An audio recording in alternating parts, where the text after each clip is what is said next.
Good morning, everyone. I'd like to welcome everyone to today's hearings. The Committee of Adjustment is appointed by Council to consider applications for consents and minor variances to the zoning bylaw. Please be advised that any applicant or agent that is in attendance in person at today's hearing for a specific application may leave the hearing once their application has been considered by the committee. Any applicant, agent, or member of the public wishing to address the committee for a specific application is reminded that presentations are limited to 10 minutes per person. Could I please have a motion to adopt today's agenda? And I have Strength and Watson. And would the Secretary Treasurer please read the resolution to adopt the agenda? Moved by Member Strength, seconded by Member Watson. Be it resolved that the agenda of the Gravenhurst Committee of Adjustment meeting dated May 16th, 2025 be adopted. Thank you, and we'll vote on that committee.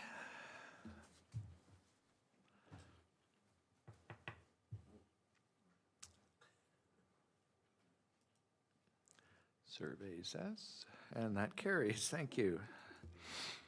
Do any committee members have any comments with regard to the minutes to be adopted today? Seeing none, could I please have a motion to adopt the minutes? Moved by Ungerman and Strength. And would the Secretary Treasurer please read the resolution to adopt the minutes? Moved by Member Ungerman, seconded by Member Strength. Be it resolved that the minutes of the Gravenhurst Committee of Adjustment meeting dated April 25th, 2025 be adopted. Thank you. Do any committee members have a pecuniary interest? Oh, I'm sorry, call for the vote. Thank you. Keep me on track.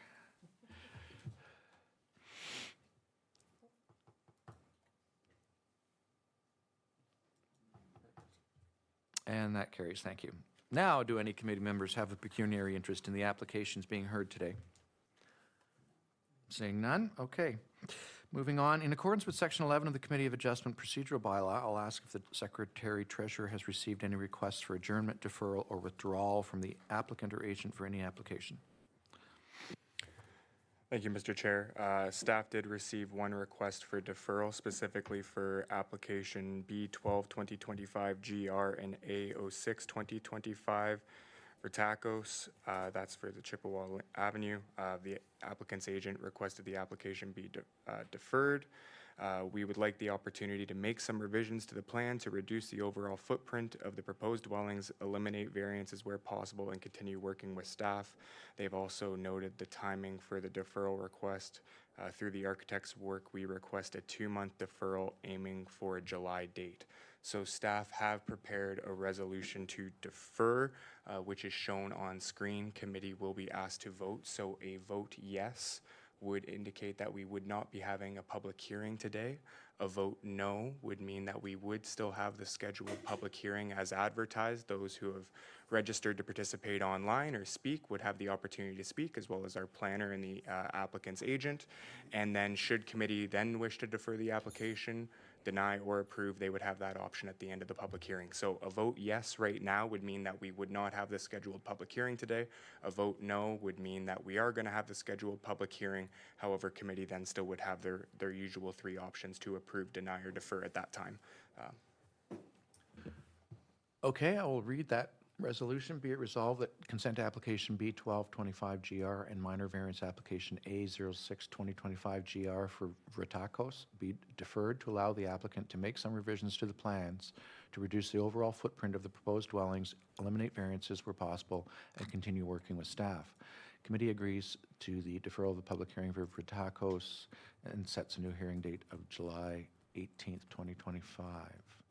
Okay, so we will call for the vote on that. Again, a yes means we do not have the public hearing today. A no will indicate that we continue with the public hearing.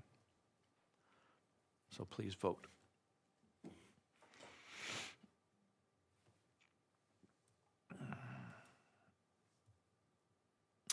Okay, and that fails, so we will continue with the public hearing for this item. The Committee of Adjustment will today consider 4 new minor variances and 1 concurrent consent and minor variance under public hearings. The Planning Act requires that a public hearing be held before the Committee of Adjustment decides whether or not to approve a consent or a minor variance. The public hearing serves two purposes. First, to present to the Committee of Adjustment and the public the details and background to the application, and second, to receive comments from the public and agencies before a decision is made. I will briefly summarize the procedure be used for the hearing. The Secretary-Treasurer, Adam Ager, will advise as to when, how, and to whom notice of the public hearing was circulated. The planners, Angela Chikatis or Andrew Clark, will provide any other information that is relevant to the application and summarize any correspondence on file. From there, the applicant will be provided the opportunity to make a presentation followed by questions or presentations from the public, either in favor of or against the proposal. Committee members will then have the opportunity to question the applicant, the Secretary-Treasurer, the planners, or anyone giving presentations. The proposed consent or variance will then be considered by the committee. If anyone from the public would like to receive a copy of the decision made on any application, please provide your name and full mailing address on one of the forms provided on the table at the back of the room. Would the Secretary-Treasurer please advise how, when, and to whom notices of the public hearings were circulated?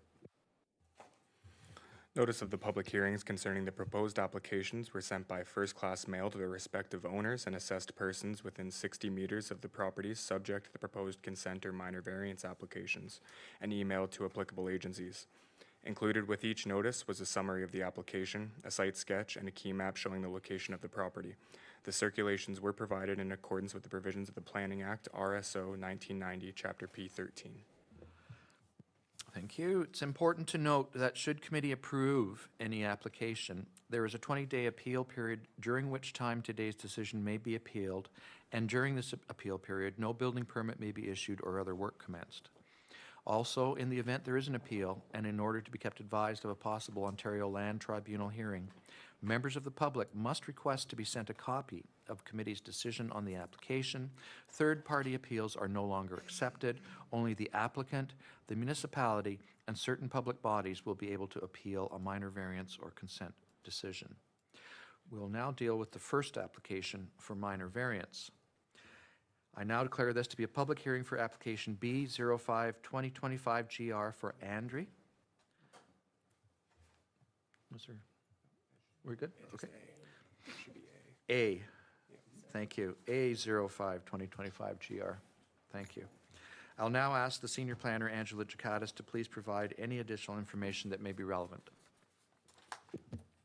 Thank you, Mr. Chair. Good morning. This property is located on Miller Island in the northwestern corner of the municipality, adjacent to the boundary with the Township of Muskoka Lakes. The property is designated waterfront area in the official plan and is zoned residential waterfront, RW6, in the zoning bylaw. You can see that the lot size is similar to many of the other properties on Miller Island, as the majority of lots, including this one, were created by a plan of subdivision in the late 1970s. The property is located in a residential waterfront area, with most properties being used in this area seasonally, given that it is an island. And you can see that there are varying levels of vegetation. The proposal is to demolish an existing sunroom and deck and replace it with an enlarged sunroom, as shown in orange at the side of the dwelling. As a result, the proposed dwelling width will increase to a maximum of 20.6 meters at a setback of 19 meters from the water, representing a variance of 2.3 meters. And this slide shows a blow-up of the proposal, again with the proposed identified in the light orange or pink color. Comments of no objection were received from the town's Fire and Emergency Services Department. The building department commented that the proposal will need to meet Ontario Building Code setbacks from the septic system and any overhead hydro lines. As well, depending on the use of the addition, the existing septic system from 1985 may need to be evaluated and potentially updated or replaced. This would occur at the building permit stage. And one letter of support was received from the Swanek family, who own the adjacent property. Just going through some pictures. This first one is taken from the lake, shows the area of the existing sunroom identified by the green arrow at the right of the dwelling. This is to be removed and expanded. As you can see, none of the neighbors' structures to the south or on the right of the photo are visible. This photo is looking from the dock, provides a closer view of the dwelling and sunroom, including the area where the sunroom is to be expanded to. And I would point out that the proposed addition will actually be farther from the lake than the setback which is being used to measure the width, just due to the angle of the building against the shoreline. You can also see that in the area of the proposed sunroom expansion to the right of the existing, that there are no trees to be removed and no site alteration required to accommodate the proposed expansion or access to it. The proposed addition is to be single-story to match the profile of the existing building. And it is difficult to see, but there is also a shed at the right of the photo that is to be removed. And that just shows the shed, which again is proposed to be removed. Then moving around to the back of the building, this is where the septic system is located, and there's also a wood area there.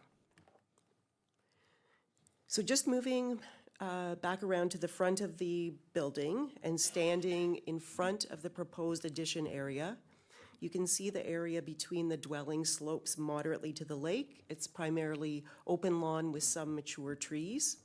The applicant's agent has indicated that with the removal of these decks, the area of shrubs that you can see in front of the dwelling will be extended across the front of the dwelling.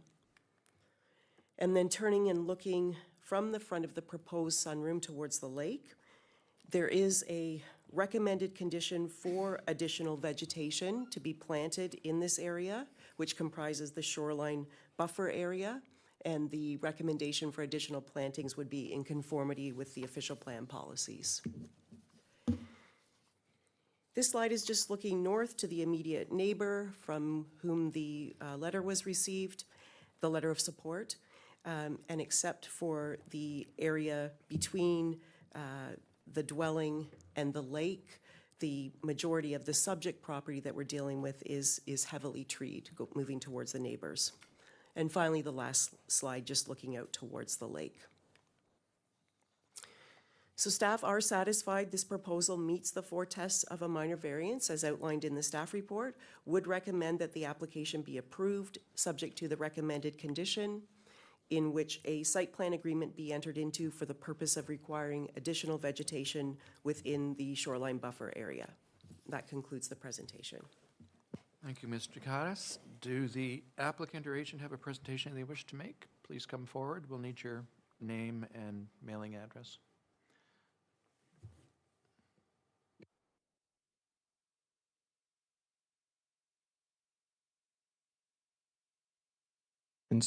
On the application, 12 Spruce Lane, Bracebridge, Ontario, P1L 1M3. Just want to make myself available to help answer any questions. I think staff did an amazing job presenting the application. And of course, with the recommendation of the site plan agreement and the additional vegetation that staff is recommending, I believe we're going to be looking at a net positive on the property. So I'm available for any questions, as well as the property owner is here as well to assist. Thank you.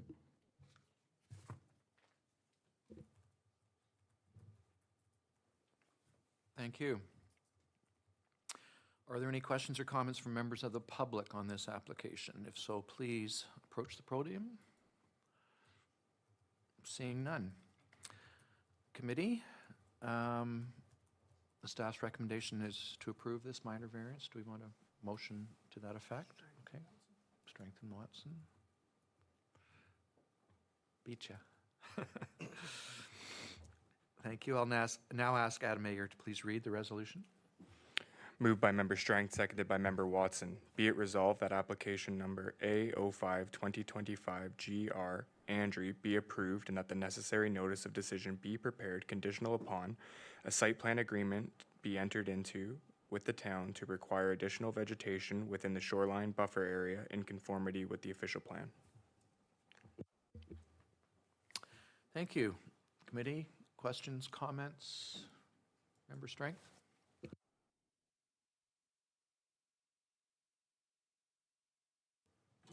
Thank you, Mr. Chair, through you to Ms. Chikatis. I'm curious, it said in the comments about the fact that the septic tank would need to be evaluated. And I know that we're doing septic re-inspections. Does an application get bumped to the top of the list when there's a suggestion that there's an issue with this, or not an issue, when there's an evaluation that needs to take place? I'm just curious about the process. Thank you. Through you, Mr. Chair.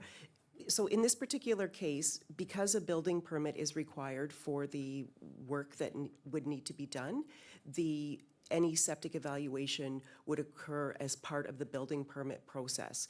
And it would, it's a requirement that it occurs at that time. So it wouldn't be part of a septic reevaluation process. Okay. Any other questions, comments? No? Okay. I'll just ask the senior planner if there are any recommendation or comments to bring to our attention as a result of these proceedings. Thank you. Staff would recommend committee approve the application with the recommended condition. Thank you.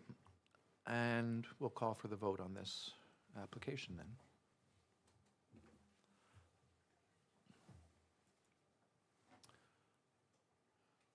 And that carries. Thank you very much.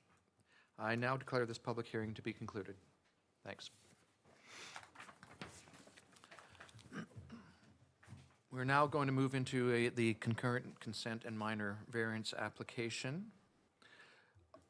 And I now declare this to be a public hearing for application B12. It says B again, is that right? Yes. Oh, because it is, okay.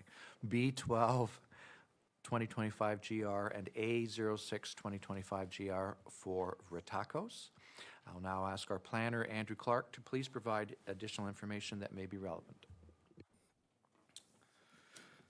Thank you, Mr. Chair, and good morning, everybody. The subject property, municipally known as 1004 Chippewa Avenue, is located in the northern extent of the town's urban center, to the east of Lake Muskoka and the west of Muskoka Beach Road. The property is within the Muskoka Beach area designation and is zoned residential 3, subject to special provision 272. The property is frontage on Chippewa Avenue, and surrounding properties generally consist of similarly sized lots which are developed with detached dwellings. It's also worth noting that the Taboo Resorts is also in proximity just to the north of this area, north of Iroquois. The subject lands are currently vacant and flat, and while the aerial image on screen indicates there are existing trees throughout, our site visit did reveal that the property's cleared and grassy, with some trees existing along the rear and the northern side lot lines. A consent application has been submitted to permit the creation of one new lot, which is shown on the top in red, while retaining one lot, which is shown at the bottom in green, resulting in a total of 2 lots. Each lot is intended to be developed with one detached dwelling as shown on the site plan.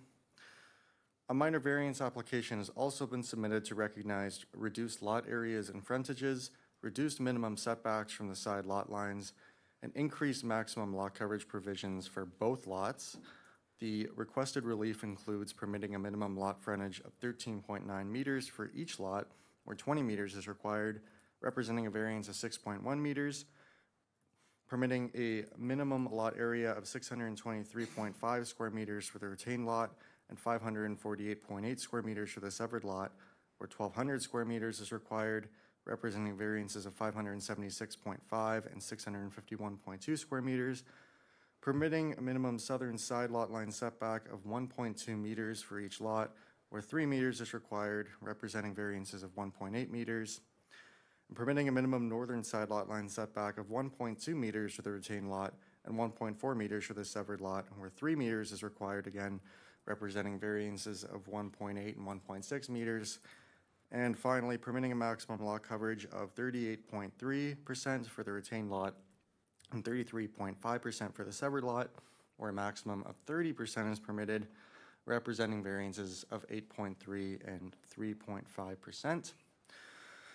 Comments of no objection were received from the chief building official, deputy treasurer, deputy fire chief, the infrastructure technologist, or the district of Muskoka. The infrastructure technologist did request that a financial contribution is provided from the applicant to the town to cover the cost of widening the physical surface of Chippewa Avenue along the frontage of the property to the full municipal standard of 6.5 meters that is currently required.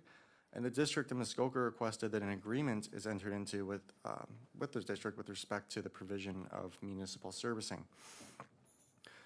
Due to the infrastructure technologist's requests, the applicant has removed a proposed 0.75 meter road allowance widening along the frontage, which was originally contemplated from original comments, and which has resulted in slightly increased lot areas and reduced lot frontage requests than originally circulated in the public notice. It's about a difference of 10 square meters more lot area that's been added by removing that. If committee were to approve these applications, staff would recommend that these requests are included as conditions of any approval.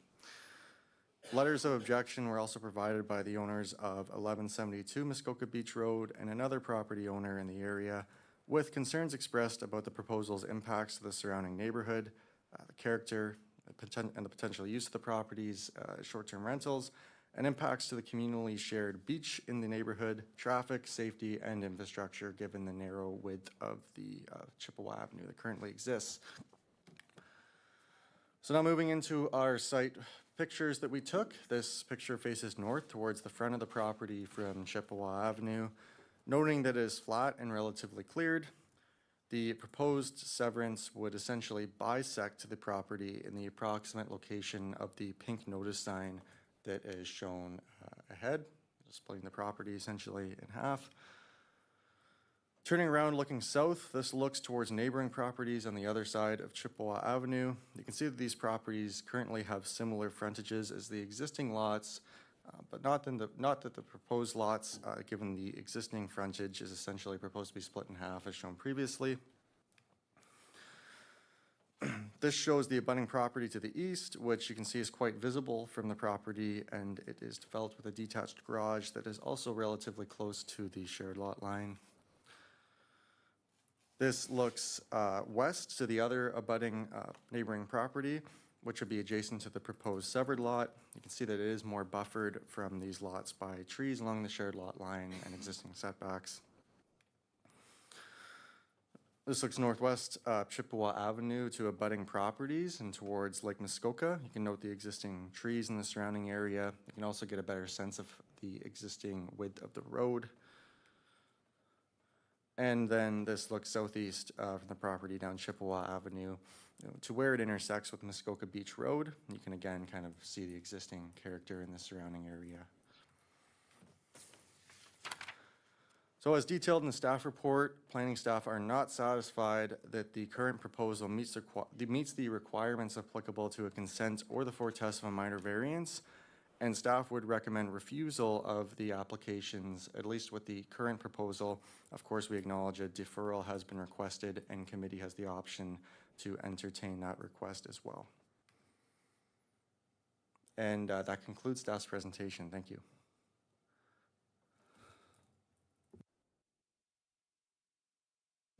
Okay, thank you. So we have. Digitally, okay.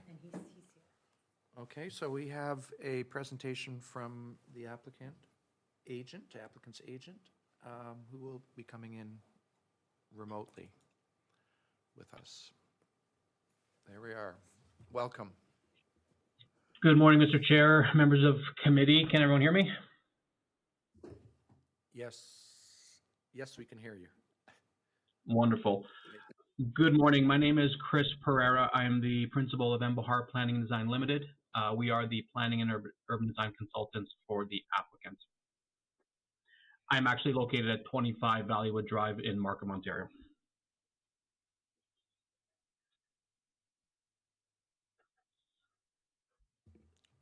please go ahead with your presentation.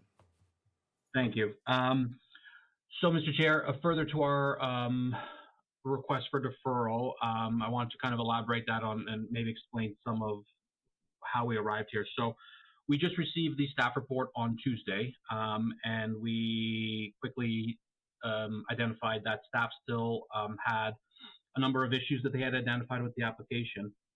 And upon review of that and discussion with the owner, my client actually agrees with staff that there's probably too much house for those lots. Those are his words. And he would like the opportunity to make some revisions to the plans with a view to eliminating a number of the variances that are identified on the notice. And as such, we continue to seek that deferral to allow our designer and the owner to work out a design and allow us an opportunity to provide a resubmitted package to staff and allow them an opportunity to kind of review an updated submission for these lands. So we, based on that basis, Mr. Chair, we continue to request a deferral to allow that process to unfold. And as was noted earlier, we think we can likely be back in about 2 months, just to allow enough time for the architect to do his task and allow us to continue dialogue and working with city staff. So on that basis, Mr. Chair, we formally request a deferral of this item to allow those items to occur. Thank you very much. Thank you. At this time, and we'll come back to you if we have questions, Mr. Pereira, as well. Certainly. Thank you. In the meantime, you could turn off your video and whatnot. Thank you. And at this time, I'll ask for comments from Gary Baxter, who is pre-registered to address committee electronically before we move to other members of the public. And Gary, are you there? Showing he is, so Okay. maybe we could go We'll back just- to him. Yeah, we'll come back to Mr. Baxter if he does appear. So this is the opportunity for members of the public to give us, ask any questions or bring forward comments. And if you'd like to speak, please approach the podium and press the button and give us your name and mailing address.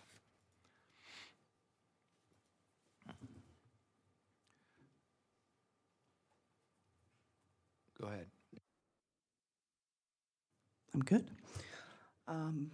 My name's Christine Brown. I'm with my mother, Janet Miller. We're co-owners of the residence at 1001 Chippewa Ave. My mother's registered address is actually 1005 Hamilton Road in London, Ontario. My mother and father purchased the cottage in 1988, 37 years ago, and we've grown up on this street the majority of my life. We are very glad this hearing was held today, as we had plans to be at our cottage for the weekend to work on cleanup to our residents' property, the beach, and to help out any neighbors that need it. Thank you for taking the time to hear our concerns regarding the supposed minor variance to the property at 1004 Chippewa Ave that will have profound effects to our property's safety and security of the neighborhood and current residents. After reviewing the request for the minor property variance to the residents at 1004 Chippewa, we recognize that this is not a minor variance, but a major variance and change to property size and dimensions. At the present time and for the last 37 years that I can recall, the large majority of the properties in the surrounding area have been double lots with one residence on site.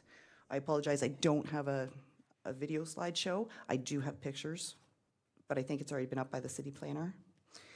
The request for a variance in order to accommodate 2 residential buildings would majorly change the facade.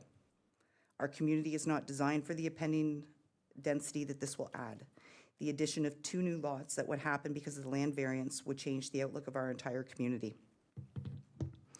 Chippewa Ave is a dirt road, and that is only 15 feet wide. The short road currently accommodates 7 residents.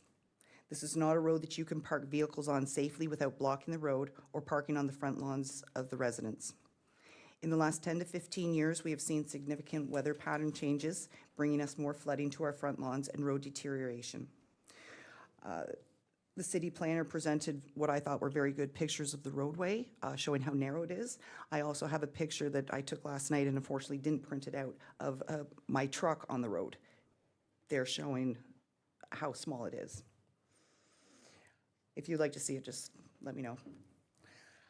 By allowing the change to the frontal footage of 1004 Chippewa Ave from the current required 20 meters to the proposed 13.9 meters, this lessens the length of the volume of vehicles that can be parked there, forcing people to park on the road, resulting in the blocking of the road, parking on the neighboring front lawns, or parking at the end of our road, blocking access to our deeded beach.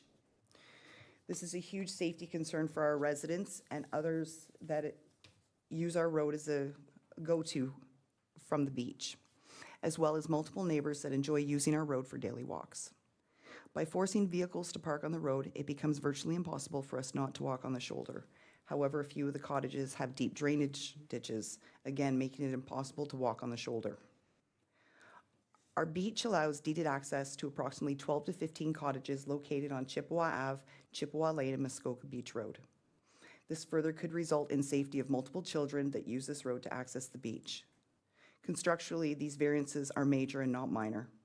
The request to permit a lot to 613 square meters from the required 1,200 meters, and the second lot changes from 538.3 square meters from the required 1,200 meters. This is a 49% and 55% reduction of structure size, respectively, reduction of the required building size.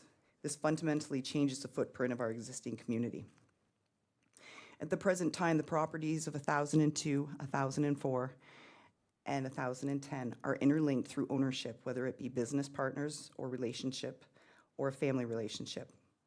Since 1002 Chippewa was bought in 2020 and 1010 Chippewa was bought in 2022, both have become unlicensed Airbnbs. Based on this fact and past history, we can only imagine that the use of these two new properties being Airbnbs, thus resulting in further safety concerns and violations, disharmony of the neighborhood, and devaluing property prices. Our safety and security become more at risk as the trust we have all developed as family-owned cottages become targets for crime, as unknown persons rent these Airbnbs. The turnover rate in the summer for both of these properties are commonly at least twice a week. We are a neighborhood of good friends and have formed a neighborhood committee for which my mother and I co-chair this committee. We bring forward these concerns on behalf of several cottage owners that are both present and not present today.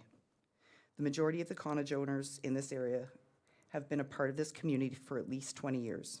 We're an inviting group, and for recent newcomers, we have extended the invitation of being part of this committee to the owners of these properties, to which they have declined and not contributed both financially and socially. This means we are financially contributing to maintaining areas in order to advertise and make their rental properties more appealing and comfortable, thus benefiting financially themselves without contributing. We, the community, take responsibility for the maintenance and upkeep of the beach and the walkway to the beach. We regularly discuss matters of upkeep that will maintain the beautiful beach that we have and discuss upgrades as a group. We financially support these upgrades without assistance from the township. An example of this is the continual erosion of our beachfront. Flooding has been a common problem, and we have all contributed to the upkeep and maintenance. As a community, we have a strong emotional and financial tie to our street and surrounding area.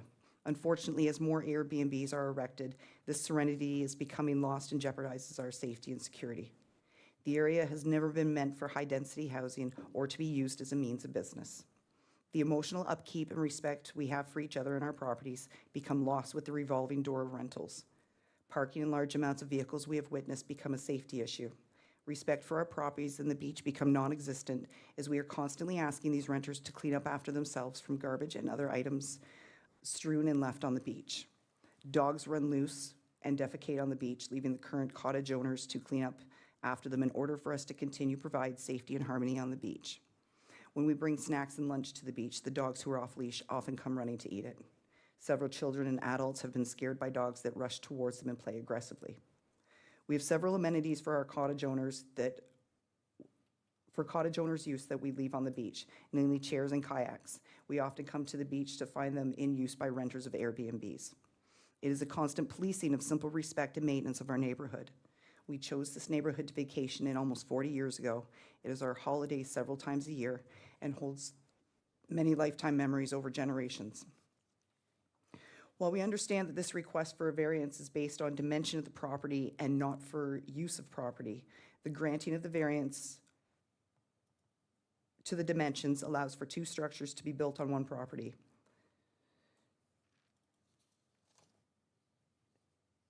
Due to the past and current use of the surrounding property that are tied together through different ownerships but still maintain a strong relationship, we foresee these properties being used as Airbnbs currently unregistered and not adhering to the bylaws that they are supposed to be held to.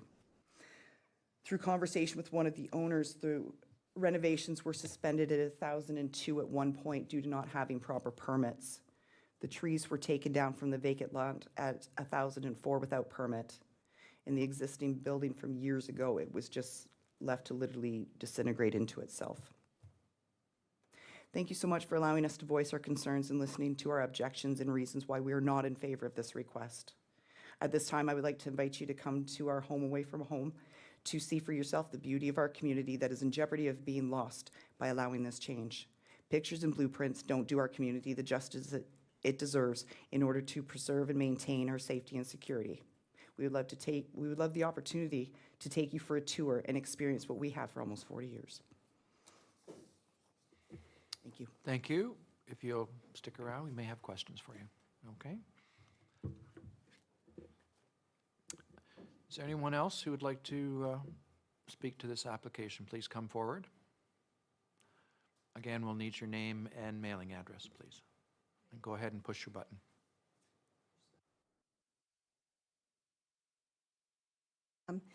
My name is Marion McLean. My mailing address is 36 Hilldown Tree Road in Etobicoke. We've owned 1005 Chippewa Avenue for 22 years. We're neighbors to Christine, who just spoke, and we're directly across from 1004, the 1004 lot. We oppose both the applications. It is not a minor variance, it's a major, and it significantly deviates from the requirements of the zoning bylaws. Excuse me. I'm not going to go to all the details, but taking a 90-foot lot and putting it into 2 45-foot lots does not meet with the area. It's out of character, and I won't repeat what Christine said because we did read the report of the planner and Andrew, and we agree with everything put in there. So we hope that you do oppose it.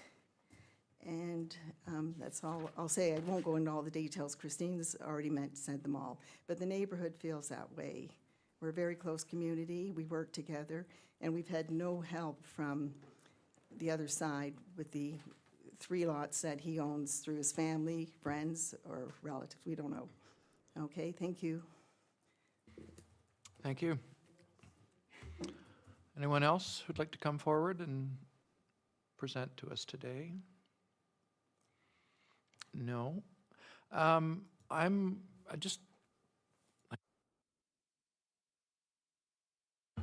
okay.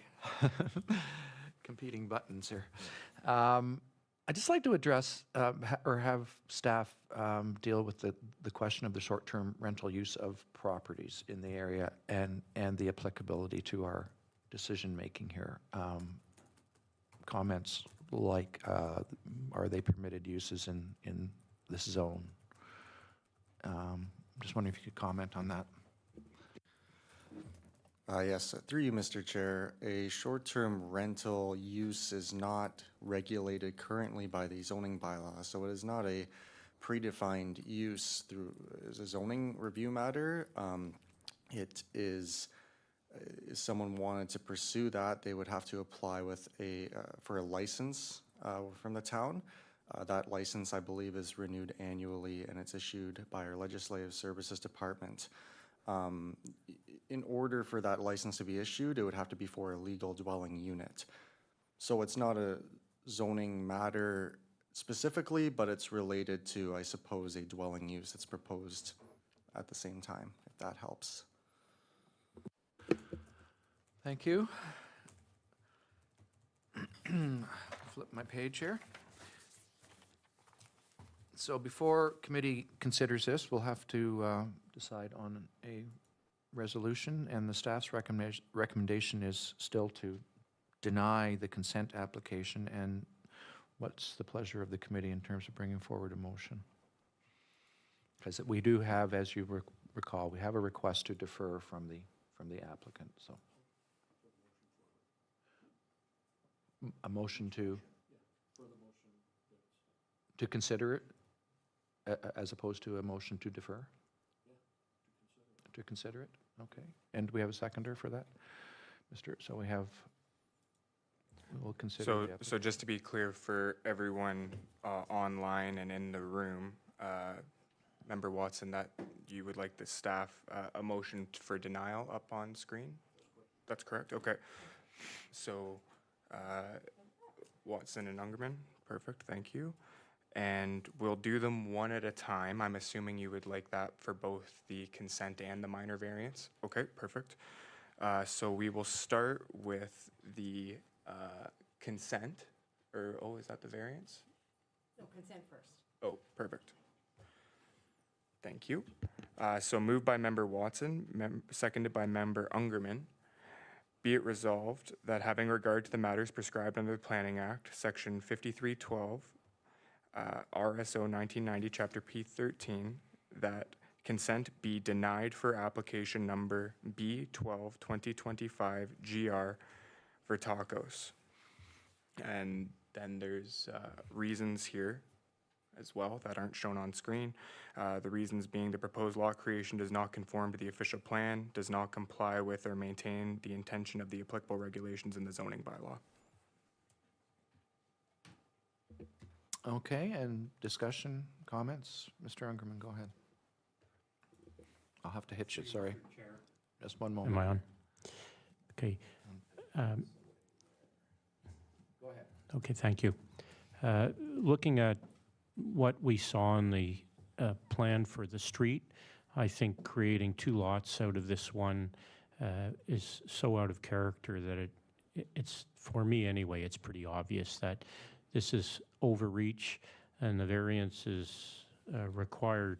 Just the first variance is creating lot frontages that are way out of character. It says to me it's a no from the get-go. And of course, if we don't create the two lots, all the variances for the severed lots isn't something we even need to worry about. So I think for me anyway, I can make short shrift of this application with a resounding, this isn't appropriate, and we shouldn't endorse it. Thank you. Anyone further? Mover? No? Any other comments? Okay. Okay. Go ahead. Thank you, Mr. Chair, through you. So because the resolution is written in the denial aspect and not the typical affirmative, voting yes in this instance means the application is denied. Voting no means the application would be approved. So because it's written there that it be denied, a yes means you're voting to deny the application, just to be clear for everyone. Okay. And, sorry. I'll now ask the planner if there are recommendations or comments to bring to our attention as a result of these proceedings. Yes, through you, Mr. Chair, staff would recommend the applications are denied. Okay. Thank you. So we will call for the vote. On the consent. On the consent first, just the consent.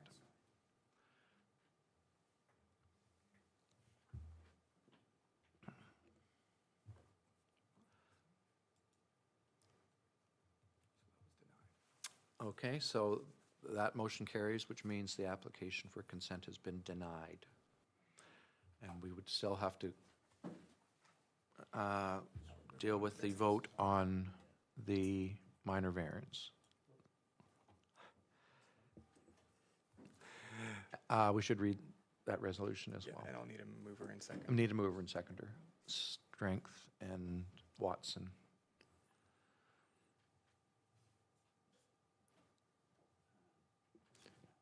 Thank you, Mr. Chair. So again, now we'll be dealing with the applications for minor variance.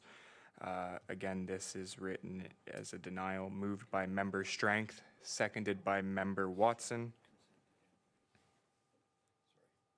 Yep, I'll just wait a moment. Oh. Just want to get the correct one up on the screen. It's gonna take me a minute. Is it? Yeah, I have to go into another program. Okay. Why don't we just forego that? Okay, I will read, so moved by member Strength, seconded by member Watson. Be it resolved that application number A06 2025 GR Vertakos be denied and that the necessary notice of decision be prepared. And then the reasons being the requested variances do not maintain the general intent of the official plan, do not maintain the general intent of the zoning bylaw, are not desirable for the appropriate development of the subject lands or surrounding properties, and are not minor in nature. So again, this is written in the denial, so voting yes means the variances are denied, voting no means the variances are approved. Thank you, committee. Any further comment on the resolution? Mr. Ungerman, you're anxious to speak, I can see. I'm just, this is really for our benefit as a committee.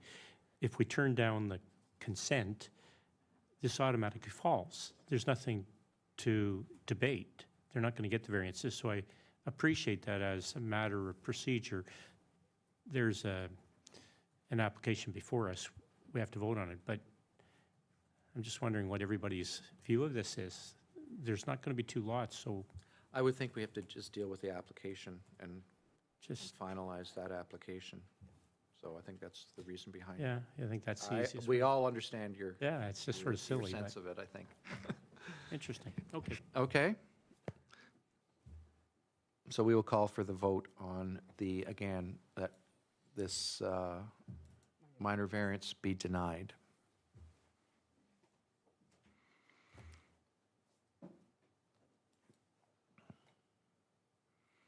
And that carries, so the minor variance is denied as well.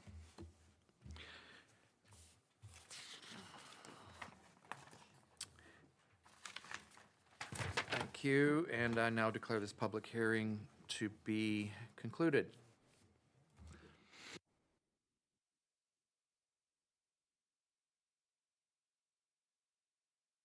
Thank you. I'll just comment on this, that despite the denial of this application, the applicant does have the right to come forward with another application, as any of you or us at this table have for our own property. So that, again, would have to come through either this committee, or if it's for minor variances, but if it's for consent, it would come through this committee, definitely. Or it may come to full council, depending on what is being proposed, but they do have that opportunity as well. They also, of course, have the right to appeal our decision today. Sorry? You may make a comment. I'd like to make a comment to the folks that came here today. And I know you discussed and brought up the points of other units being in the Airbnb and rental program and everything.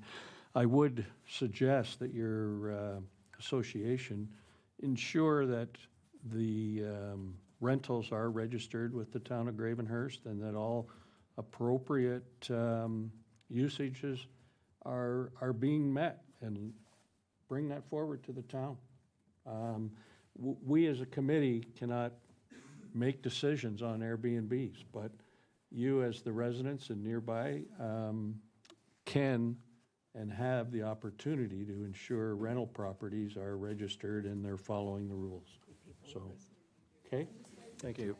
I would echo Member Watson's comments there, and if you go to our website, to the short-term rental page, all the rules and regulations are there, and I believe links to, if you have problems that you'd like to report, there's an opportunity to do that through our website as well. But again, this is beyond the purview of this committee.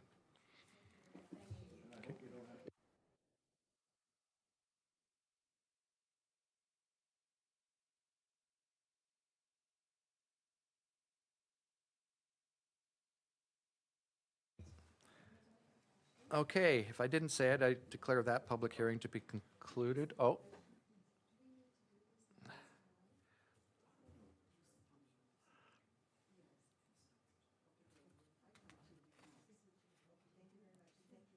Okay. Moving on, I now declare this to be a public hearing for minor variance application A08-2025GR for Schmidt. Oh, I'm sorry? Oh, I moved ahead too far. A07. I'm sorry. There we are, yes. I flipped one page too many, I'm sorry. Let's, ignore what I just said. I now declare this to be a public hearing for minor variance application A07-2024GR for Claveau.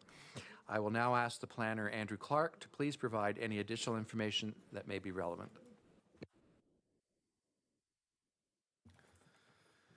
Thank you, Mr. Chair. The subject property, municipally known as 1443 Silver Lake Road, is in the north central area of the town of Gravenhurst and is a waterfront property on the north side of Silver Lake.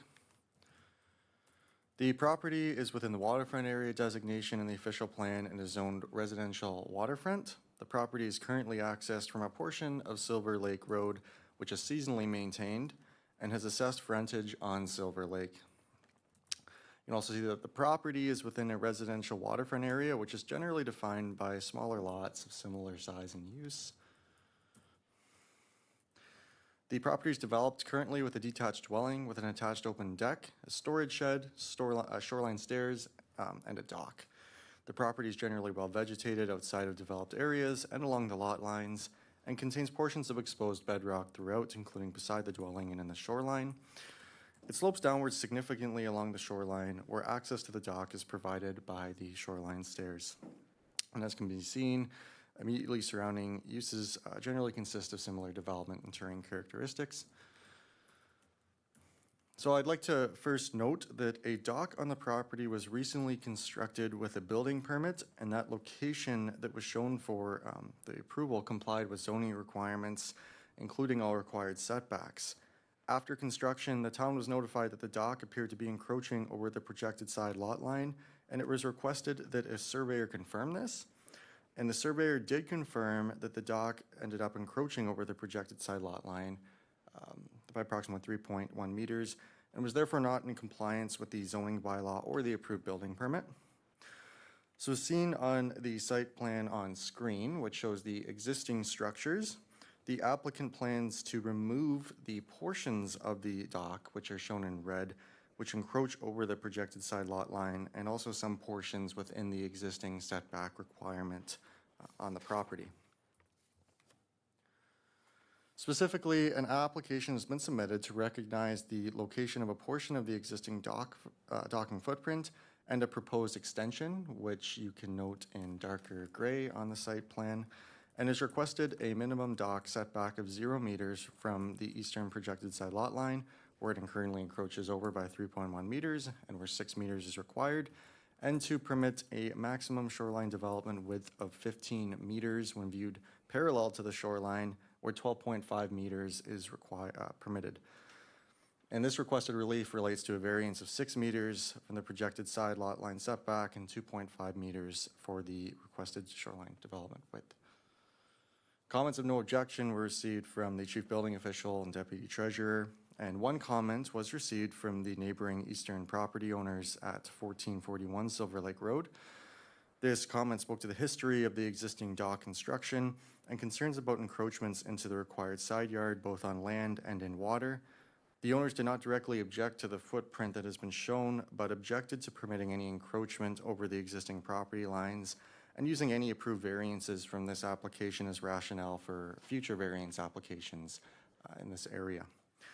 So to help address these comments, staff have included a specific provision in the final resolution the committee has the option of approving to only permit the non-complying docking footprint location that has been proposed and that has been circulated to neighboring properties.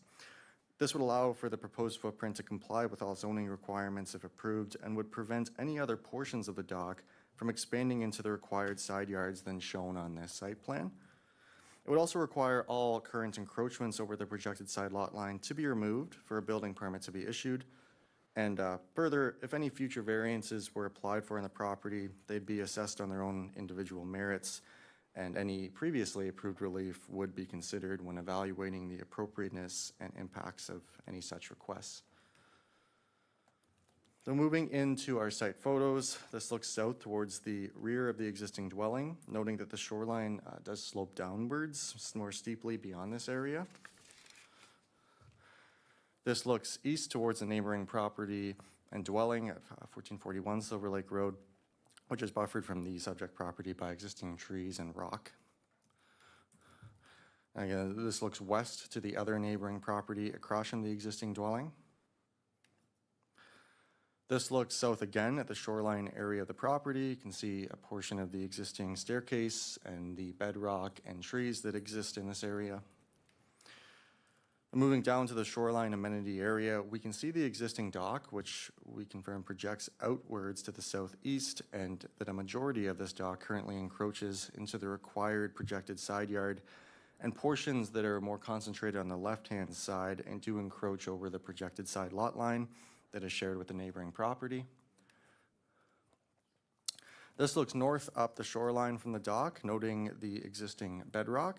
You can also see the surveyor's stake on the right-hand side. That's this white and orange stake here, which delineates the side lot line and projected side lot line that the dock encroaches into.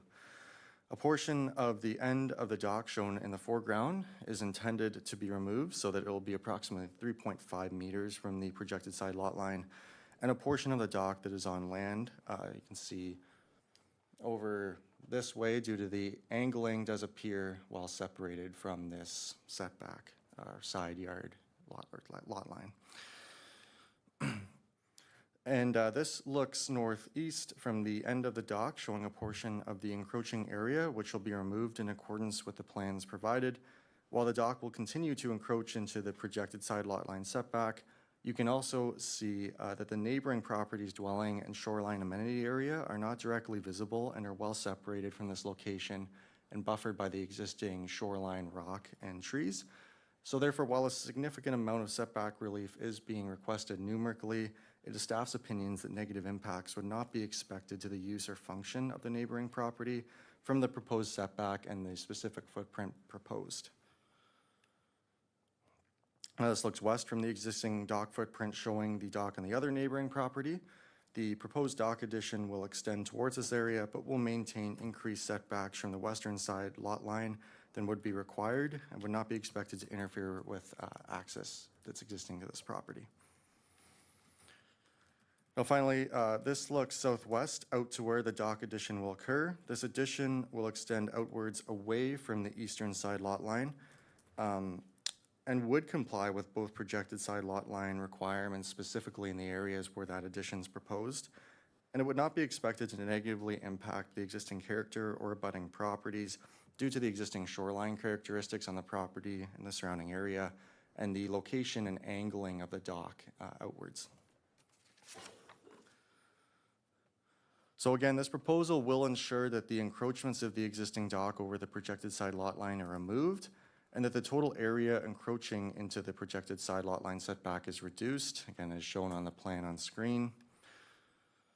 And as outlined in the staff report, staff are satisfied the application meets the 4 required tests for minor variance and would recommend the application be approved, which again would pertain to the proposed docking footprint that has been provided in this application.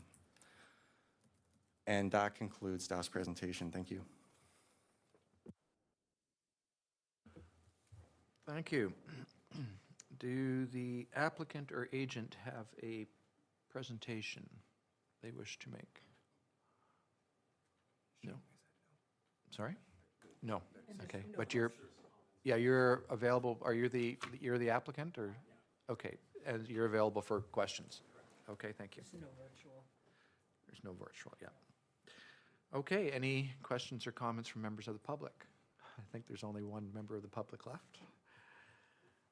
Seeing none. Okay, committee, the staff's recommendation is to approve this minor variance. And is that your pleasure for the motion? Strengthen Ungerman, thank you. And if Mr. Ager will read the resolution, please. Moved by member Strength, seconded by member Ungerman. Be it resolved that application number A07-2025 GR Claveau be approved to permit the location of the docking envelope as shown on the site plan sketch dated May 6, 2025.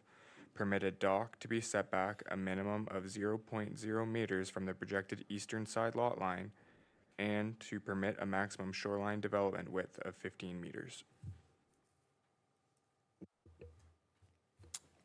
Okay, committee, do we have questions or comments? Member Strength. Thank you, Mr. Chair, through you. Curiosity killed the cat. How, if there's stakes in, property stakes on the property, does a builder go ahead and build a dock that encroaches onto somebody else's property?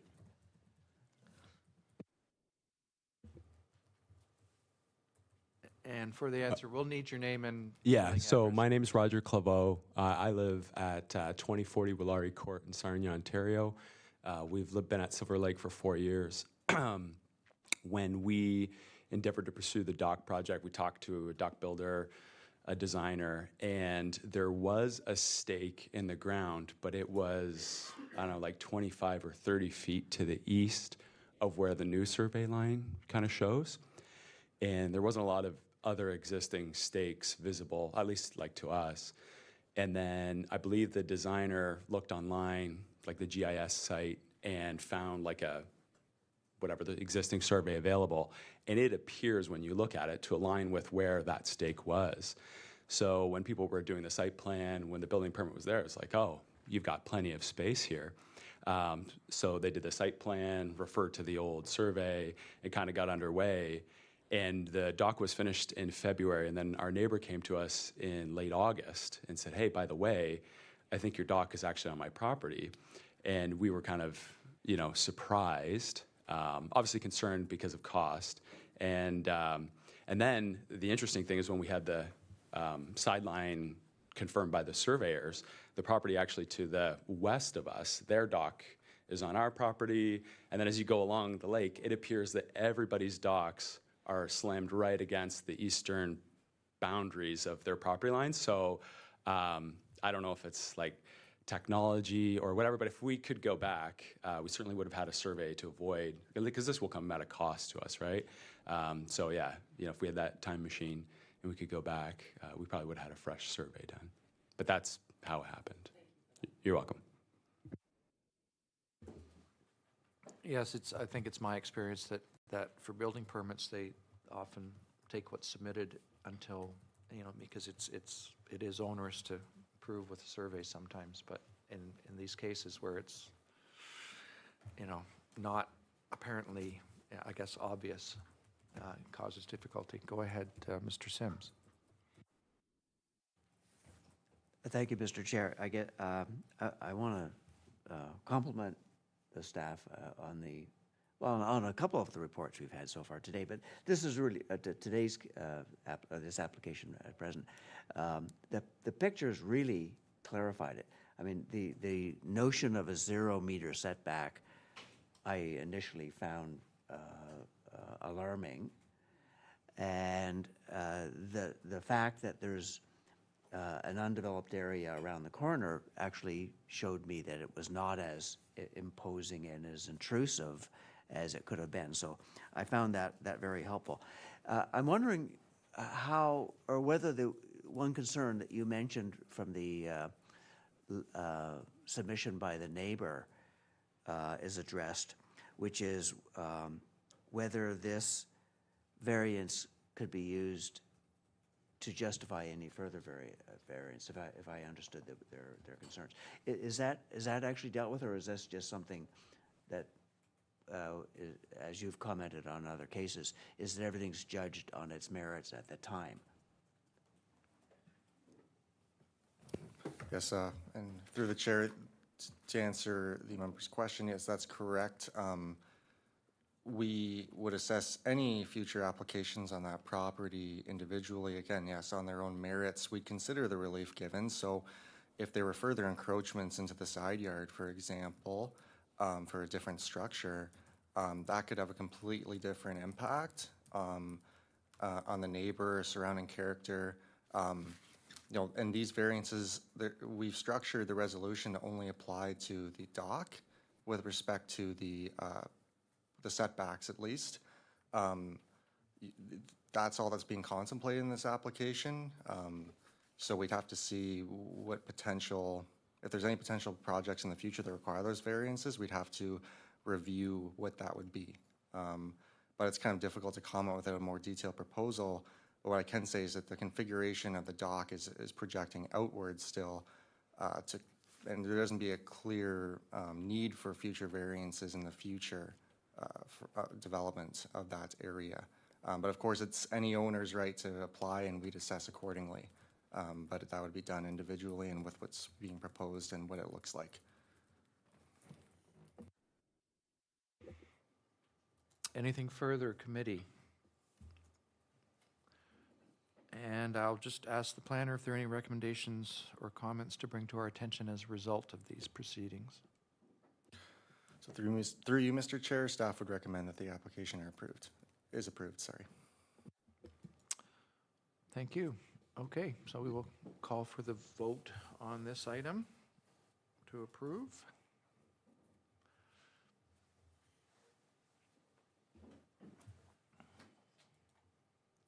Should vote before I look up.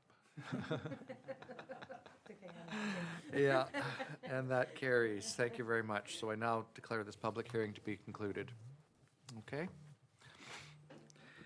I now declare this to be a public hearing for minor variance application A08-2025-GR for Schmidt. I will now ask our planner, Andrew Clark, to please provide any additional information that may be relevant. Thank you, Mr. Chair. So the subject property, which is municipally known as 9 Island 35 LM, is in the northwest area of the town of Gravenhurst and is a waterfront property on Miller Island, which has frontage on Lake Muskoka. The property is within the waterfront area designation of the official plan and is zoned residential waterfront. The property is on the southern side of Miller Island and is currently accessed from the Campbell's Landing Marina. The property is within a residential waterfront area that's generally used seasonally and is defined by similarly sized lots on Miller Island and also Taylor Island to the south. The property is currently developed with a detached dwelling with an attached open deck, a sleeping cabin, a shoreline storage shed, and a dock. The property is at the end of a relatively narrow cove, which you've seen from the mapping. This features approximately 80 meters wide from shoreline to shoreline, and is considered a narrow waterway by the zoning bylaw. As a result, it contains an irregularly curved shoreline and also a western side lot line that projects across it. It is well vegetated outside of developed areas with mature trees noted throughout the shoreline and slopes downwards gradually towards the water. And all lands in the surrounding area aren't captured in this area, but do consist of similar development and terrain characteristics. So an application has been submitted to permit an addition to an existing dock, which would increase its projection to 9.7 meters, where 6 meters is permitted on properties that front onto a narrow waterway, representing a variance of 3.7 meters. You can see on the site plan that the dock additions are intended to be located within the same general footprint as the existing dock, which is shown in hashed black lines under the orange footprint. It will maintain the same width immediately along the shoreline and will remain within the projected side lot lines of the property. This dock will also remain within the recommended envelope for docking facilities of a fish habitat assessment that has been completed previously on the property through the existing site plan agreement process. Comments of no objection were received from the chief building official, deputy treasurer, or deputy fire chief, and no formal comments have been received from members of the public. Moving into the photos of the site, this looks northeast towards the property, which is immediately in the background, and also shows the surrounding cove that it fronts onto. You can also see the neighboring property and its dock on the right, which has a similar footprint to what's being proposed in this application. Moving further northeast, this is a closer view of the subject property showing existing development and the dock footprint where the addition would be proposed. you can see that the shoreline is relatively well vegetated, especially the part that curves along the cove. This looks southwest from the shoreline of the property, kind of showing the entrance area into the cove where it eventually narrows, and again, the existing dock projecting outwards. The proposed dock addition would extend out approximately 2.2 meters from the extent of the existing footprint based on the information provided by the applicant.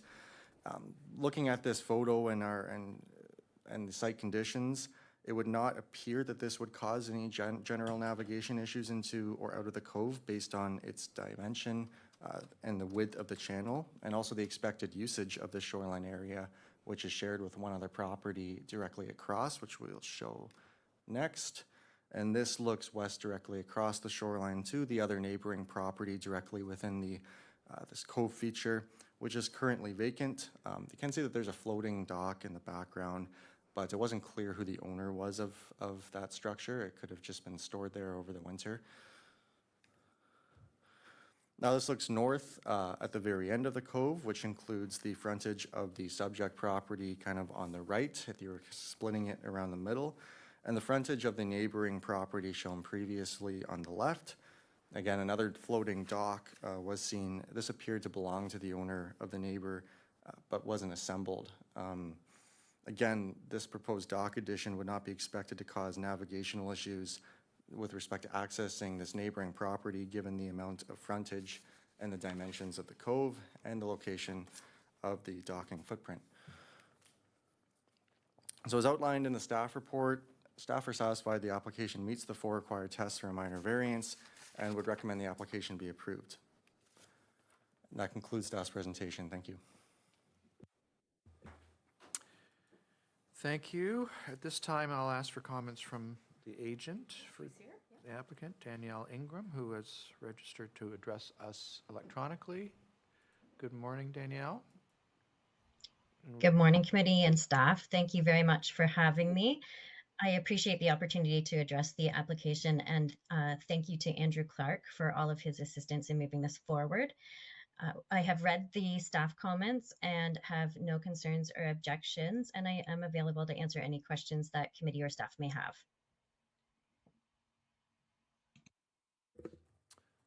Thank you. And are there any members of the public who'd like to comment on this? Please come forward. We need your name and mailing address, please. My name is James Watley. My mailing address is 1999 Muskoka Road 169. And my mother is Susan Easton Watley, which is the owner of 35 LM8, the neighboring property, which is seen in that one photo there. To the right, I guess, if you're looking from the water. Yeah, if you're on the water, we're to the right. The Schmitz are one further down into the bay.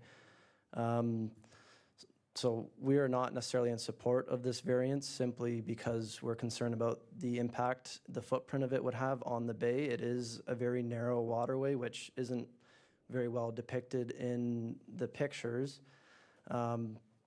Looking at it right now, they do have a water trampoline that currently sits probably a good 6 meters out from their dock, which is not shown in the pictures there, which on top of this dock would be pushed out further, and it would not be pushed down into the bay due to the depth of the water.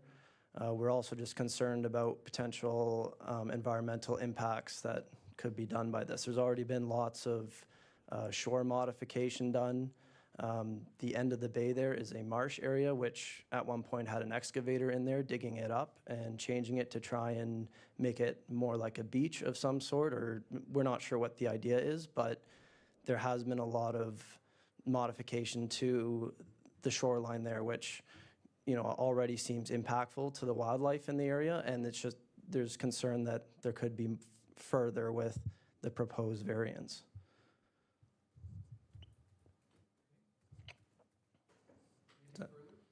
I don't think so. Okay. Well, if we have any questions, we'll Sounds good. We'll bring you forward again. Thank you. Okay, no other comments from members of the public. Sorry. Got to flip my page again. Thank you. Again, committee, the staff's recommendation is to approve this minor variance. Do we have a motion so we can discuss that? And Ungerman and Strength bringing forward the motion to approve. And I'll ask Adam Ager to please read the resolution. Moved by Member Ungerman, seconded by Member Strength. Be it resolved that application number A08-2025 GR Schmidt be approved and that the necessary notice of decision be prepared. Thank you. Committee, are there questions or comments from the committee to the applicant, Secretary Treasurer, or anyone who's made presentations? Mr. Sims? Thank you, Mr. Chair.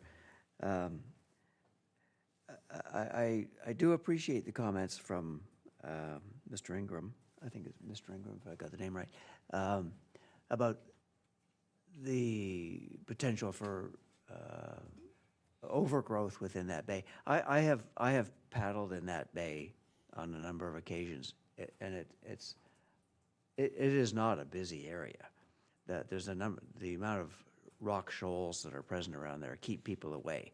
So the concern about overgrowth it doesn't really sit well with me.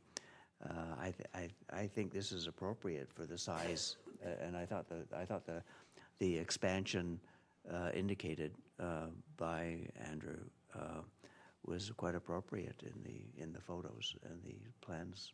So I'm in support of this.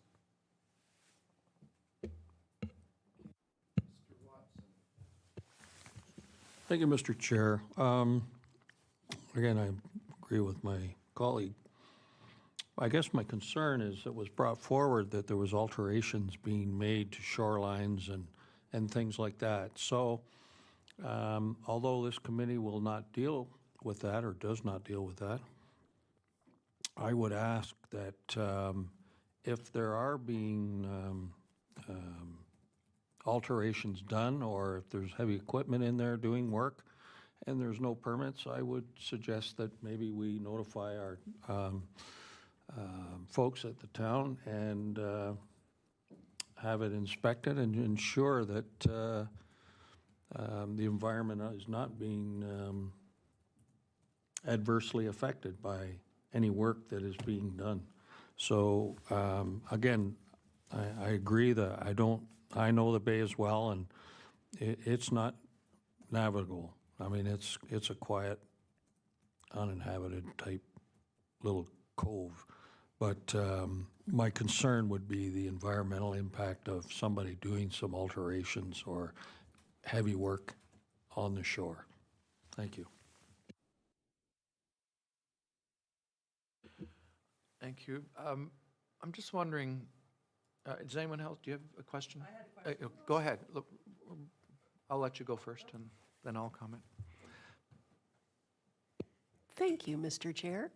I'm curious, through you to Mr. Clark or Mr. Egger, I'm not sure.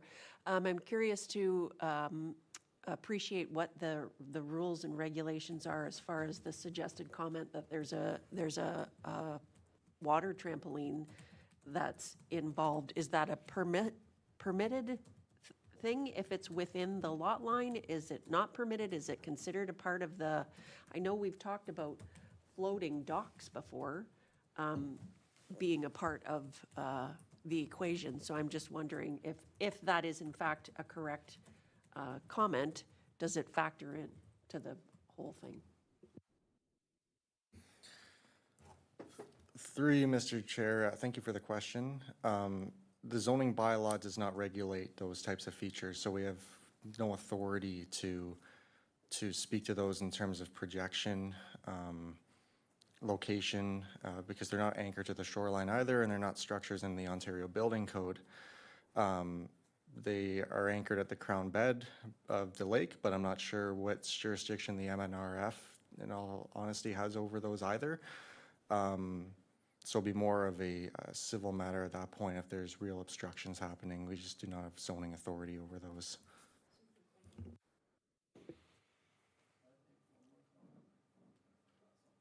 If you want to come back, I'll permit that, just if you're brief.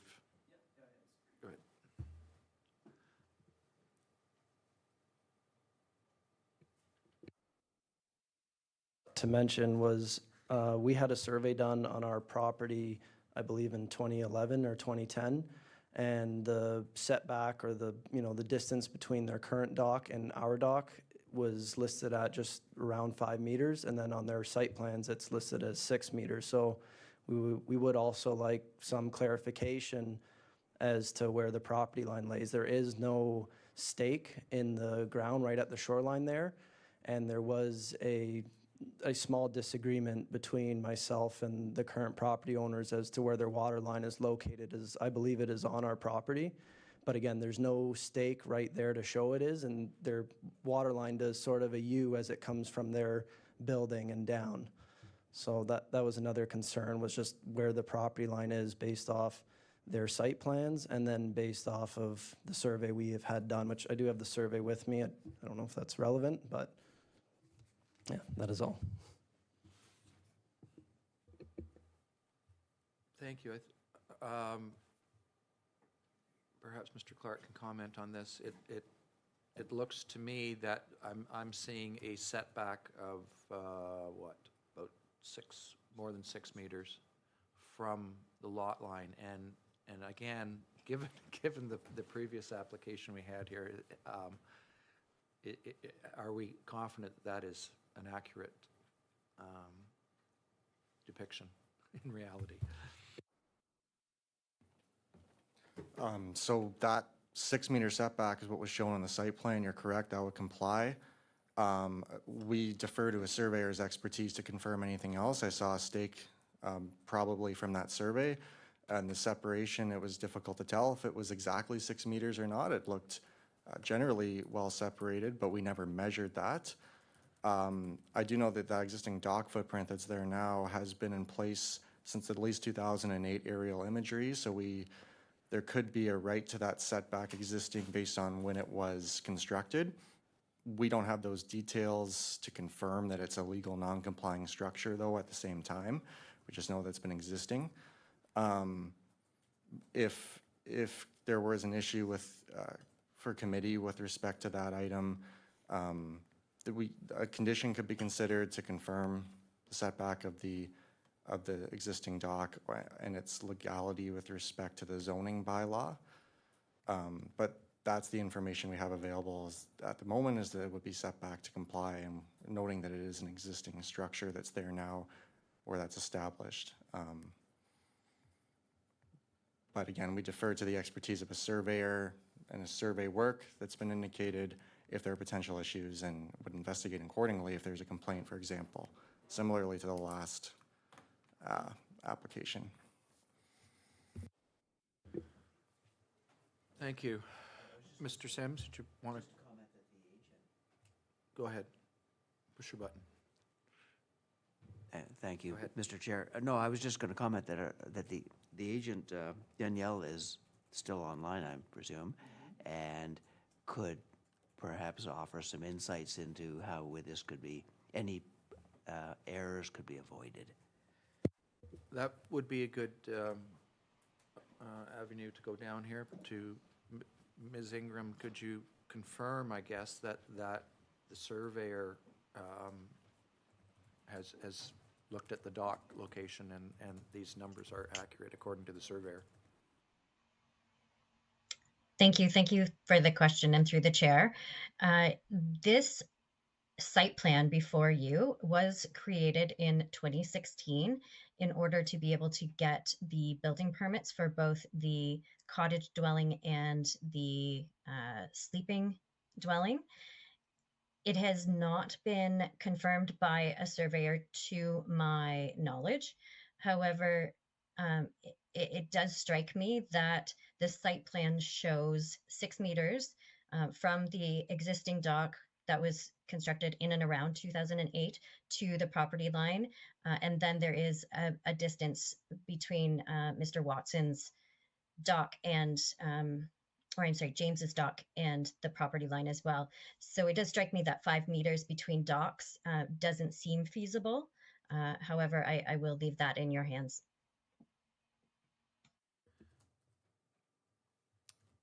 Thank you. We don't have any images of the overhead, the aerial photography?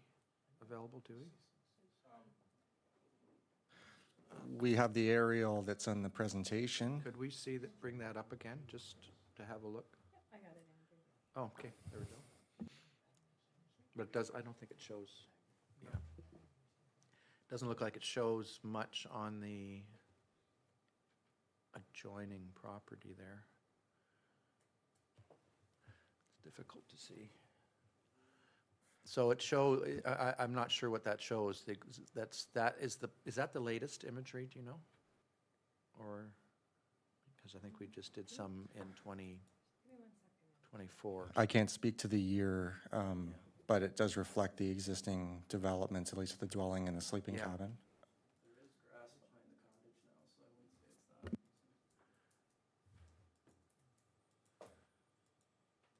Yeah, imagery, the aerial imagery is taken at different times, and the latest one actually is, shows a lot of tree cover where some of the previous ones don't. Do we have any? Yeah, I have to log in. Oh, okay. It's okay. I'm not sure what that shows, because the configuration of the dock appears to be a bit different. Is there something, there's some floating, is that a boat there, like a pontoon boat or something in the imagery? Is that what I'm saying? It's a barge, yes, because he was doing a lot of construction there. As someone else, I'm also quite familiar with this small bay as well. And my comments were, I mean, Yeah. sorry, Yeah. we do So have, It's 2023 GeoHub. I had to make it from GeoHub. okay, so it's 2023 imagery. Mr. Hager. Thank you, Mr. Chair. Through you, I guess just to simplify matters for the committee, if there are concerns around the table, the simplest solution would be to add a condition for a survey to be done, if that's the will of committee. If not, it could just proceed as written. But if there are concerns about setbacks, you could make the condition that an OLS be obtained to confirm setback. Mr. Sims.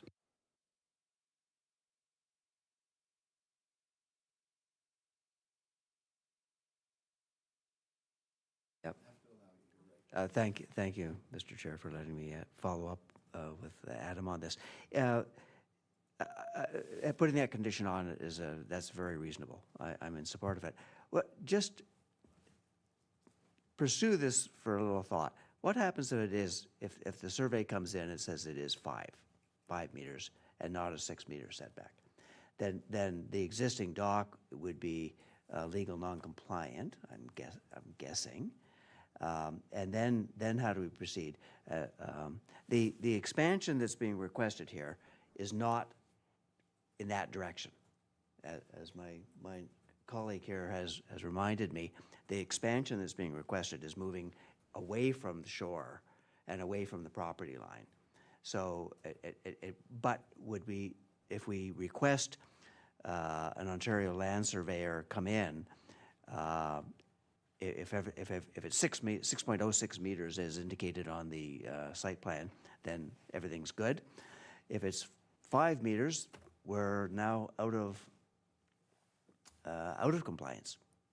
So I'm just not sure how we proceed, even though it's a great idea to have it surveyed. Thank you. Well, there is a significant expense with having it surveyed, but is it a moot point if staff, do you consider the existing dock there if it was not in compliance, that it'd be existing non-compliant anyway?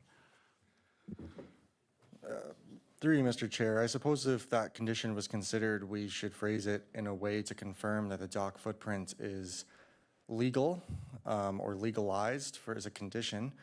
That could have, if there, for example, was an encroachment with the current zoning standard of 6 meters that was confirmed, the applicant has the option of trying to demonstrate that it's a legal non-complying setback that's existed. That's based on the date of construction. We typically ask for affidavits from people with the knowledge of the property. Again, that's getting ahead of ourselves, but that's how we would have to show if it's a legal non-complying structure that would benefit from that setback already.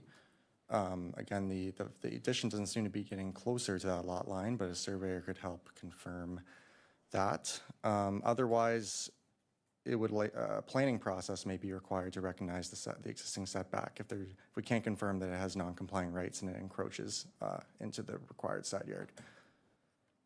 Does that help answer that question?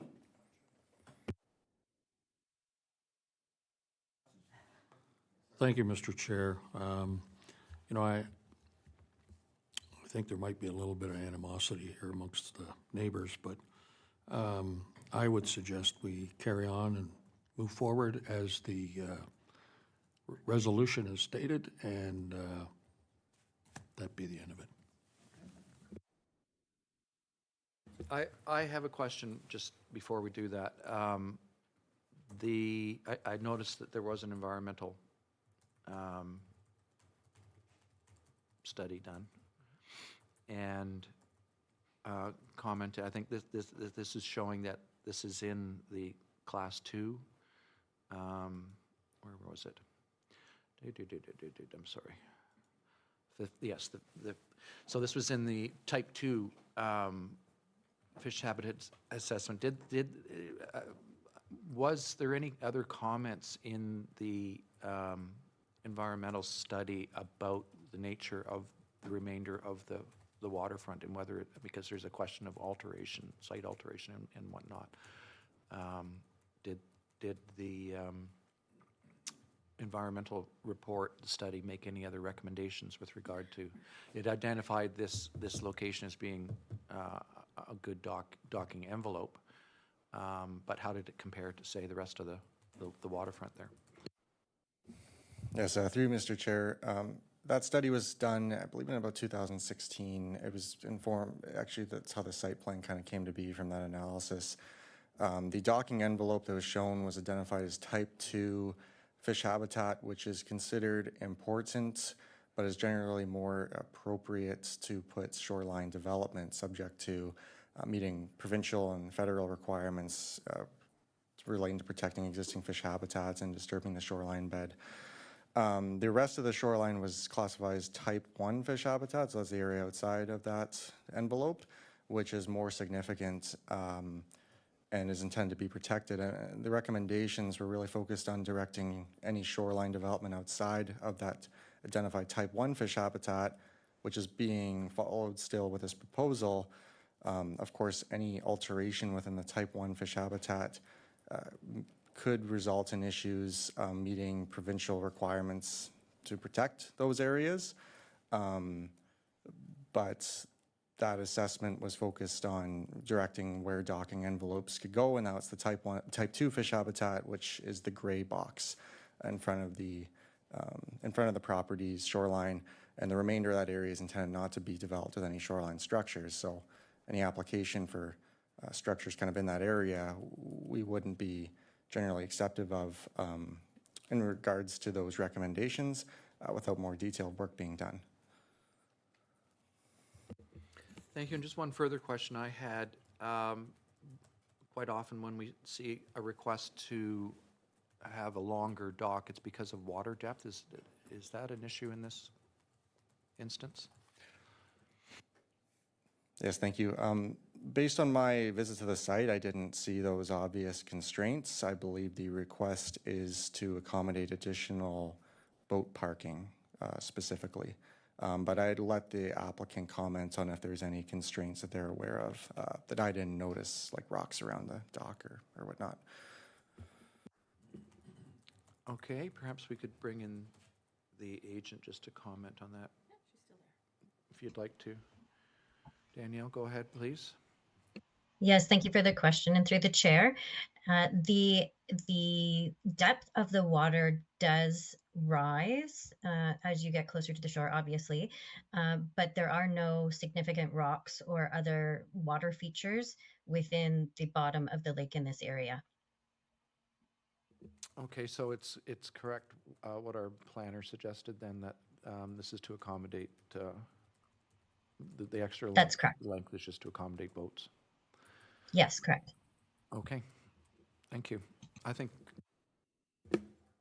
okay, we'll go ahead and call the question on this committee if there's nothing further. Mr. Engerman, did you? No?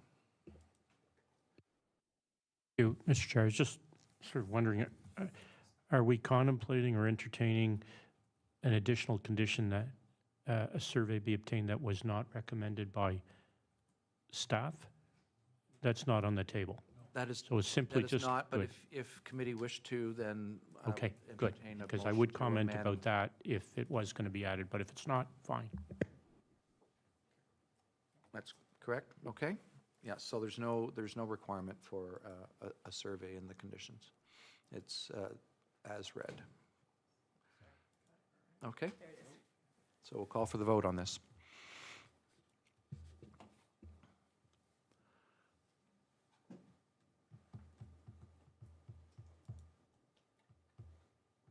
Okay, and that carries. Thank you very much. And I now declare this public hearing to be concluded. And for our fourth public hearing, I declare this to be a public hearing for minor variance application A07-2024-GR for Wetzel. I'll now ask our senior planner, Angela Jakatis, to please provide any additional information that may be relevant. Thank you, Mr. Chair. This property is located on Cashy Lake in the south central area of the municipality. Although the property is on the mainland, it is water access only, as there is no road access to it. So water access only, designated waterfront area in the official plan, and zoned residential waterfront RW6F. And there is a small area at the back of the property which is zoned environmental protection. You can see that the lot is located at the end of a bay, and I will just point out that the two lots to the east and southeast are owned by the town and are currently vacant. The property is located in a residential waterfront area in fairly close proximity to the Cashy Barrens. It is the last dwelling in the bay, as the adjacent town-owned lots are vacant and comprise a wetland area. Other dwellings in the area are primarily used seasonally due to being water access. This slide shows the existing shoreline development, which includes structures over the water and structures within 20 meters of the water, so being the docks, stairs, and open deck that's attached to the dwelling. The proposal is to demolish and rebuild the existing deck and stairs, construct a new sunroom, and recognize the existing dock. So the resulting shoreline development is proposed to be 159.9 square meters, where 138 square meters is permitted, representing a variance of 21.9 square meters. The maximum cumulative shoreline development width of 13.6 meters, where 12.5 meters is permitted, representing a variance of 1.1 meters, and a maximum dock projection into the water of 12.2 meters, where 6 meters is permitted, representing a variance of 6.2 meters. Comments of no objection were received from the town's chief building official, deputy treasurer, infrastructure technologist, and fire and emergency services department. In addition, one letter of support was received from the adjacent property owner to the west. This first picture is taken from the lake. It's taken from a bit of a distance to try and provide some perspective showing the property, including the natural form being dominant over the built form. This also shows the beginning of the town-owned property at the right and a portion of the property on the left from which the letter of support was received. So then moving and standing on the dock, looking up towards the dwelling, you can see that the shoreline buffer consists of rock outcropping and vegetation. This photo illustrates the steep shoreline, which requires stairs to access the dwelling, which is located at the top of the slope on a relatively flat area. So the proposed rebuild of these stairs and deck does not require any tree removal. And just before moving up the property, just turning on the dock, showing, it's a bit dark in this photo, but it is a wetland area with aquatic vegetation. And so I show this to point out that although the property is identified as being on a narrow waterway, you can see that some of the common concerns with a narrow waterway are not applicable, as there would be limited boat traffic in this area. So the additional proposed dock length, it is less of a concern in this location. So then moving up to the deck in front of the dwelling and looking down towards the water, you can see that the natural rock outcropping, there's little opportunity for replanting. And I would just take the opportunity to point out that in the zoning bylaw, rock outcropping is recognized as part of the shoreline buffer. So it's not just trees that are included in the shoreline buffer, the natural shoreline buffer. And I would also point out that this is frankly the kind of rock outcropping that we'd like to see, natural with lichen, moss, some small pockets of soil, and obviously able to support some larger trees, as opposed to the power washed, clean rocks that seem to be a current trend, as moss and lichen and small pockets of soil do assist in preventing sedimentation into the water, and especially as Kashi is classified as a vulnerable lake. This photo shows the deck, which is in need of repair. The contractor took us to the site by boat and pointed out some of the issues with the decking, which is currently on 2 levels, but it is proposed to be reconstructed so that it's all on the same level, same area, but all on 1 level. This photo just shows the location of the proposed sunroom, which complies with the bylaw, and I would just note that the existing dwelling is modest in size.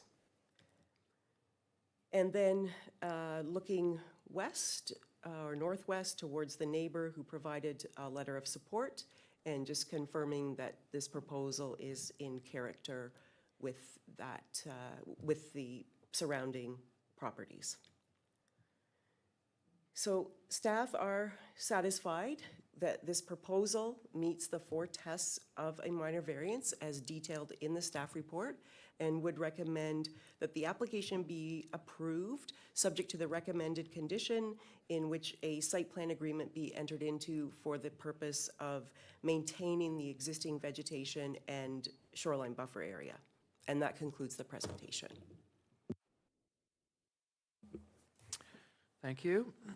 At this time, we'll ask for comments from the applicant's agent, who is registered to address us electronically. And Mr. Veratis, welcome, and go ahead. Good morning, members of the committee. My name is Savas Veratis of Plan Muskoka, PO Box 5384, Huntsville, Ontario, P1H2K7. I'm actually here filling in for Bobby Levington. She was the original agent on this application. I was involved in the application submission by writing the report, but Bobby regretfully had a conflict with a Township of Muskoka Lakes committee meeting, so she couldn't be here today. She asked me to fill in. I did have some points to make, but I think Angela really did a good comprehensive job going over this, and a lot of the justification that I was going to point out, she's already pointed out. The property is very well vegetated, and I think the shoreline buffer allows for this type of development to occur without any major impact to the water body visually. And I do concur with the statement that the projection of the dock on this particular bay does not impede boating traffic, as there would be no boating traffic going beyond this property. It would be the sort of the terminus of it. So I really don't have anything more to add, but I'd be happy to answer any questions that the committee may have. Thank you. Thank you. And we have no members of the public who have registered, and there appears to be no one here. So we will move on. Again, the staff's recommendation is to approve the minor variance application. And do I have a motion to that effect? Watson and Sims, please. And Mr. Ager, please read the resolution. Moved by Member Watson, seconded by Member Sims. Be it resolved that application number A02 2025 GR Wetzel be approved for shoreline development as shown on the site plan dated May 16th, 2025, and that the necessary notice of decision be prepared conditional upon a site plan agreement be entered into with the town requiring existing vegetation to remain. Okay, thank you. Questions or comments from the committee? Mr. Sims? Thank you, Mr. Chair. I'm in support of this. I thought the staff presentation was good. It points out how important and how valuable the photos in your site visits are. Really, they change the story in many ways. So that's a comment. And the second comment, or as much a question, the fact that the town owns 2 vacant lots adjacent, I find puzzling, but it doesn't in any way affect my voting on this.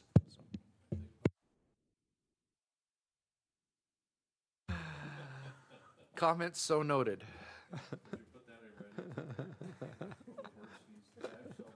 It's not the only waterfront the town seems to own, but well, out of our purview again.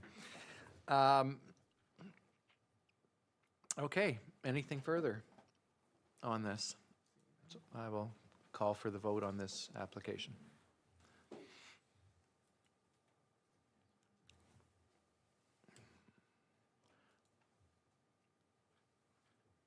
And that carries, thank you.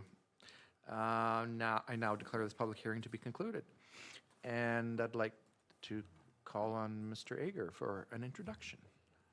Thank you, Mr. Chair. Just before we wrap up today's Committee of Adjustment meeting, I'm sure the committee has noticed a new face sitting around the staff table. I'd like to introduce you to our new student planner, Matthew Britton White, our new planning co-op student from the University of Waterloo. He's been with us for a few short weeks, but also already made a big positive impact. So we're very lucky to have him, and we have him for the next 4 months. So you'll be seeing him at Committee of Adjustment meetings and hopefully making presentations to you in short order.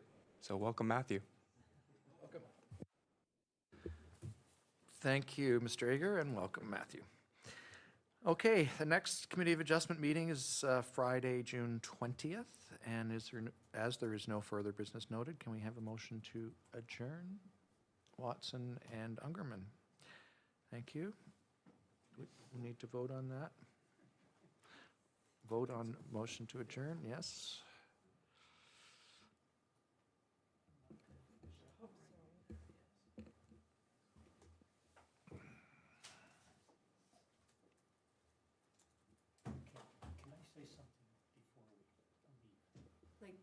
On YouTube? On YouTube? Live? Okay, thank you. Because we're